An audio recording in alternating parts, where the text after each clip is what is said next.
नमस्कार दोस्तों। ब्लडी सत के एक और हैरान कर देने वाले बहुत ही ज़्यादा खौफनाक से और डिफरेंट से एपिसोड में आप सभी लोगों का बहुत बहुत स्वागत है। कई बार कुछ कुछ लोगों की ज़िंदगी में ऐसी ऐसी घटनाएं घट जाती है जिनको एक्सप्लेन कर पाना जिंदगी भर तक के लिए भी पॉसिबल नहीं होता है। कई बार ये घटना कुछ बच्चों के साथ भी घट जाती है और बच्चे जब किसी से इस तरह की घटनाओं का जिक्र करते हैं तो लोग समझते हैं कि ये बच्चे तो बस ऐसे ही मनगढ़ंत कहानियां बना रहे हैं। इन विश्वास मानो या न मानो, कई बार बच्चों के साथ भी ऐसी अलौकिक अनजानी सी डिफरेंट सी घटनाएं घट जाती है ना, जिसका इमेजिनेशन कभी कोई कर भी नहीं सकता। आज का हमारा ब्लडी सत का ये एपिसोड एक ऐसे ही बच्चे की जिंदगी के ऊपर आधारित है। एक नहीं, दरअसल 5 बच्चों की जिंदगी के ऊपर आधारित है। ये पूरी की पूरी घटना की सच्ची कहानी मुझे एक बच्चे जिसका नाम है स्पर्श ने लिख भेजा।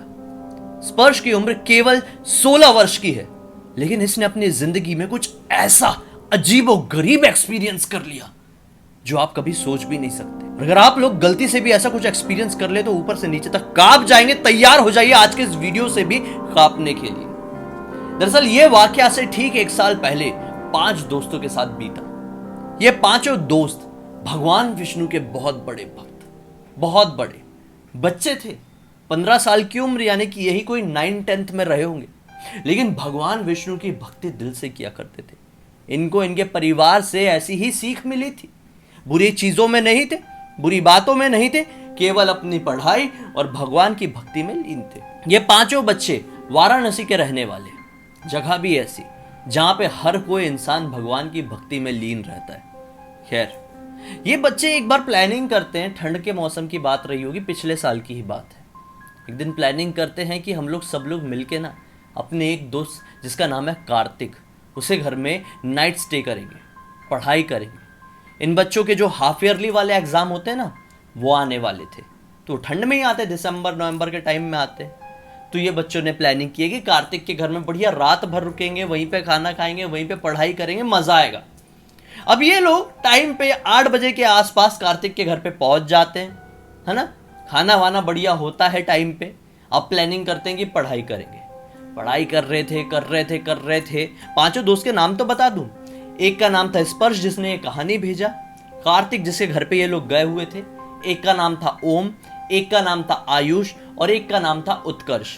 दरअसल ये 5 बच्चे पढ़ाई करते करते ना ऐसा नींद का झोंका लेने लगे। इन्हें समझ में आया, यार जरूरत से ज्यादा नींद आने लगी है, ऐसा तो नहीं चलेगा। अगर नींद ज्यादा आ गई तो आज का हमारा नाइट स्टे का प्लान फ्लॉप हो जाएगा। मतलब क्या मतलब, सब दोस्त लोग मिले पढ़ाई करने के लिए और सो रहे मिलके। कोई सेंस बनता है क्या इस बात का? नहीं ना।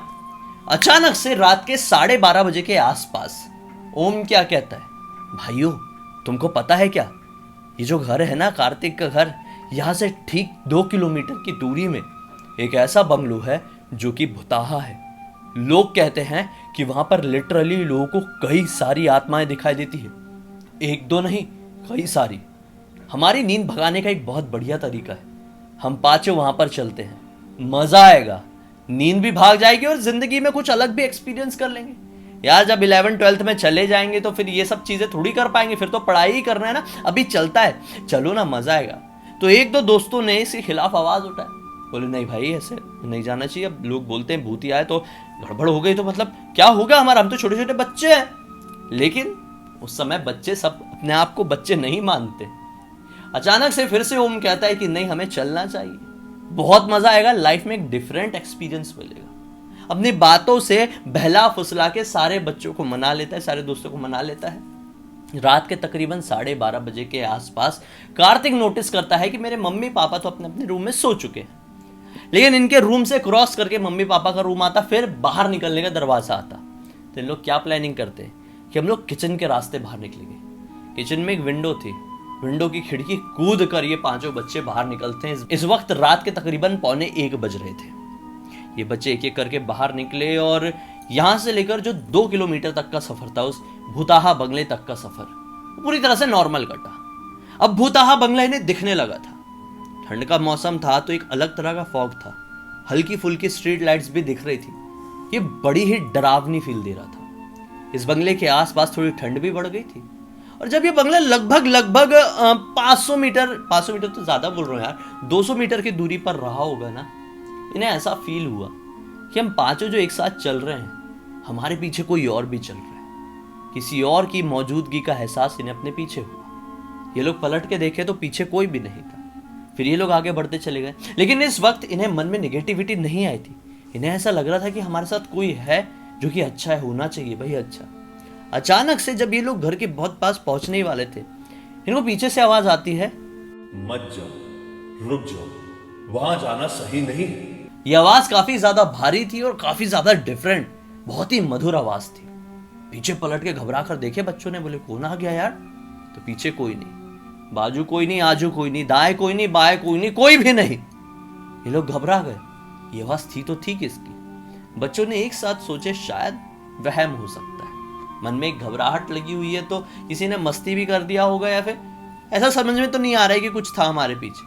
हमें अब सीधे इस घर के अंदर घुस जाना चाहिए बिना डरे। अगर हम लोग बाहर ही डर गए तो अंदर जाने के बाद क्या होगा? अभी रास्ते में सब दोस्त लोग बोल रहे थे कि नहीं यार ऐसा कुछ नहीं, कुछ कुछ बोल रहे थे, मतलब ऐसा नहीं होगा, कुछ कुछ बोल रहे थे होगा, हमें नहीं जाना चाहिए, कुछ बोल रहे थे जाना चाहिए। ऐसे खैर बातचीत करते करते ये लोग उस बंगले के अंदर पहुंचे। ये बंगले के अंदर के जो कमरे हैं ये ज्यादा बड़े बड़े तो नहीं थे, छोटे छोटे ही कमरे थे और काफी सारे कमरे थे। ये जैसे हॉल में एंटर करते हैं तो इन्हें क्या फील होता है? अजीब सी निगेटिविटी, अजीब सी बहुत गंदी स्मेल आ रही थी। इन्हें ऐसा लगा कि ये बंगला काफी समय तक बंद रहता है ना, इसलिए स्मेल आ रही होगी, ऐसा होता है। लेकिन नहीं, बच्चे गलत थे। कैसे, मैं आप लोगों को बताता हूं। ये लोग हॉल की तरफ से जैसे ही पहले अंदर वाले रूम में घुसते हैं, अचानक से ना जाने क्या मानो ऐसा फील होता है कि दूर से कुछ तेजी से इनकी तरफ बढ़ के आया, जो कि दिखाई नहीं दे पाया, बहुत तेजी से आया। और वो जो चीज जो रफ्तार से आ रही थी वो सीधे आके कार्तिक से टकराई और कार्तिक झटका खा के जमीन में गिरी। यानी सीधे जैसे ही वो लोग अंदर एंटर किए, इमेजिन करो, जैसे ही अंदर एंटर किए, पहला कदम रखे हैं कि जुब से कोई चीज तेज दौड़ के आई और मानो कि कार्तिक को ऐसा झटका लगा और कार्तिक नीचे। बच्चे डर गए, बोले कार्तिक मस्ती तो नहीं कर रही है, था क्या? मतलब देखने लगे था क्या, कुछ तो था जो बड़ी तेजी से भाग के आया, लेकिन क्या समझ में नहीं आया। बच्चों ने इधर उधर देखने की कोशिश की लेकिन कुछ दिखाई नहीं दिया। लेकिन फिर कार्तिक अभी तक जमीन से नहीं उठा यार, उठाओ कार्तिक को। कार्तिक को उठाने की कोशिश कर रहे हैं, कार्तिक नहीं उठ रहा है। सब बच्चे डर गए, बोले उठ क्यों नहीं रहा यार? अचानक से ये लोगों ने सोचे कि इसको पानी पिलाया जाए। पानी तो इनके पास था नहीं। एक ने आइडिया दिया कि बाहर तरफ कहीं पानी हो सकता है, जाके लेके आते हैं। जैसे ही वो बाहर बढ़ने वाला था, अचानक से कार्तिक उठा और मानो कि इसकी आंखें पूरी तरह से लाल हो चुकी थी, खूनी लाल। वो बहुत ही ज्यादा गुस्से में दिखाई दे रहा था। वो तेजी से आगे बढ़ा और जो बाहर पानी लेने के लिए जा रहा था, यानी कि ओम, उसको बहुत जोर का घूसा मारा मुंह में, बहुत जोर। पूरी जितनी शरीर में ताकत रही होगी, ये थोड़ा हट्टा कट्टा हेल्दी भी था, लंबा चौड़ा था, जितनी ताकत रही होगी उतनी ताकत से उसको मारा और उसके एक वार से ही ओम सीधे जमीन पर उसी की तरह धड़ाम से गिरा। ओम भी बेहोश। ये चल क्या रहा है यार? अब गुस्से में फिर से कार्तिक दूसरे वाले आयुष की तरफ बढ़ा। मतलब आयुष तो रोकने की कोशिश कर रहा था ना, रोकने की कोशिश के चक्कर में एक हाथ आयुष को भी बुरी तरह से पड़ा। अब आयुष भी जमीन में। अब यहाँ पे नॉर्मल कौन? तीन लोगों को तो क्या हुआ कुछ समझ में नहीं आ रहा है। कार्तिक, ओम, आयुष बिल्कुल समझ में नहीं आ रहा है। अब उत्कर्ष और स्पर्श नॉर्मल थे, लेकिन अभी तक उत्कर्ष जो कि बिल्कुल अभी तक नॉर्मल सा दिख रहा था, अचानक से उसकी बॉडी झटके लेने लगी, ऐसे मतलब ऐसे ऐसे झटके लेने लगी और बॉडी जोर जोर से कांपने लगी। स्पर्श को कुछ समझ में नहीं आया कि हो क्या रहा है यार। उसे थोड़ा नॉर्मल करने के लिए उसके कंधे में जैसे हाथ लगाता है, वो पलटता और स्पर्श को भी इतनी तेजी से मुंह पे मारता है कि स्पर्श भी जमीन पर। वो बेहोश नहीं हुआ था, अपने आप को संभाल के उठाने ही वाला था कि पाता है कि मेरे सारे दोस्त जमीन पे गिर चुके हैं। दो दोस्त अजीब तरीके से वाइब्रेट कर रहे हैं, दो दोस्त बेहोश है, अकेला मैं ही होश में हूं। ये आवाज लगाता है, बोलता है कि निकलना होगा हमें यहां से, भाई उठो, क्या हुआ है तुम लोगों को? ये अचानक से इसकी नजर पड़ती है सामने, मतलब जहां पर ये लोग गिरे थे बिल्कुल सामने एक टेबल था। उस टेबल के पास, ये टेबल बहुत ही पुराने जमाने का था। पाता है कि टेबल के ऊपर ना कोई ऐसा करके बैठा हुआ है, अजीब सा, मतलब काला साया जैसा। शायद अंदर एंटर करते से जो चीज भागते हुए आई थी वो यही चीज थी, काले साये जैसा। इसकी शरीर की तो आकृति थी लेकिन इसकी शक्ल नहीं थी, मानो कि एक 3D परछाई थी। ये जो परछाई थी अभी अभी टेबल के ऊपर बैठी हुई थी, ये झटके से नीचे कूदती है और मानो धीरे धीरे धीरे स्पर्श की तरफ बढ़ने लगती है। ये फिर से नजर घुमाकर देखता है, सारे दोस्त बेहोश पड़े हुए ही उठ के भागने की कोशिश कर रहा था, लेकिन ना जाने क्यों इसे ऐसा लग रहा था कि डर ने इसके शरीर को वहीं पर बांध दिया है। इसका दिमाग पूरी तरह से ब्लैंक हो गया था, इसे कुछ भी समझ में नहीं आ रहा था कि मुझे क्या करना चाहिए। इसे ऐसा लग रहा था कि बस ये हमारी जिंदगी का आखिरी दिन है कि अचानक से जो दरवाजा था बाहर का लगा हुआ था, अंदर से झटके से किसी ने मारा उसको और वो दरवाजा टूट के नीचे गिरा। घर पुराना था, दरवाजा टूट के नीचे गिरा और वहां से एक आदमी आया चल के। यह आदमी की हाइट तकरीबन 6-6.5 फीट के बीच में रही होगी। बिल्कुल गोरा सफेद, मानो कि इसकी जो स्किन थी वो चमक रही थी लिटरली। मतलब चेहरे में इतना ज्यादा तेज कि मानो विश्वास ना हो कि कहां से आया ये इंसान, इतना फ्रेश कैसे दिखाई दे रहा है आधी रात में। स्पर्श देखते ही रह गया, क्या ये, कौन है ये? वो आदमी ने मानो पीछे उसका एक हाथ था, वो इस तरह से तलवार सामने लेकर आया। उसके हाथ में एक भारी भरकम लंबी सी तलवार थी। वो मानो बहुत ही ज्यादा गुस्से में दिखाई दे रहा था। हल्की सी बाहर से आती हुई रोशनी उसके चेहरे पर पड़ी तो स्पर्श ने यह पाया कि उसके माथे में एक टीका लगा हुआ है। वो टीका थोड़ा डिफरेंट था, जैसे पुराने जमाने में लोग लगाते थे ना, चंदन टाइप का टीका, वो इस तरह का टीका था। इस आदमी ने पूरी तरह से नीले रंग के कपड़े पहना हुआ था, नीले रंग का कुर्ता था और नीले रंग की धोती थी। तलवार बिल्कुल चमचमा रही थी, जैसे कि फिल्मों में चमचमाती हो, जैसे कि नकली तलवार फिल्मों में उपयोग होती है ना, कैसी चमकती है, ये असली तलवार थी, इतनी चमक रही थी। वो बस एक नजर लगाए उस परछाई की तरफ देख रहा था। वो परछाई मानो उसे देखकर पीछे की तरफ बढ़ने लगी थी, मानो कि वो परछाई उससे डर रही थी। वो आदमी तेजी से उसकी तरफ बढ़ा और पूरी ताकत से तलवार से एक झटके से उस परछाई को मारा। अब वो परछाई थी कि क्या थी, स्पर्श को तो लग रहा था कि वो परछाई ही है, लेकिन जैसे उसने झटके से मारा बहुत तेज रोशनी से निकली और मानो स्पर्श बेहोश हो गया। उसके बाद कुछ नहीं पता। उसके बाद अचानक से स्पर्श को किसी ने ऐसा किया, क्या हुआ भाई, उठना उठना।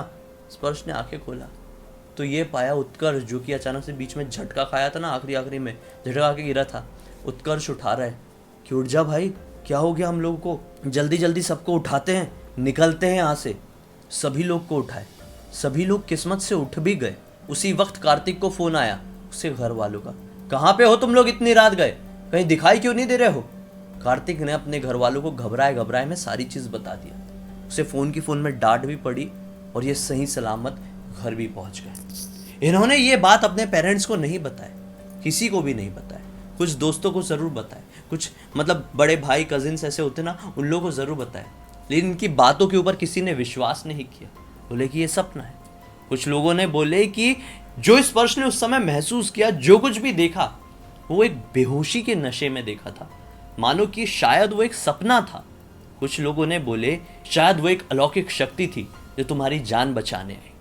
जितने मुंह उतनी बातें की गई, लेकिन आज भी स्पर्श को यह क्लियर पता है कि उस रात उनके सामने स्वयं भगवान कल्कि आए थे, जिन्होंने इन पांचों की एक बुरी शक्ति से जान बचाए थे।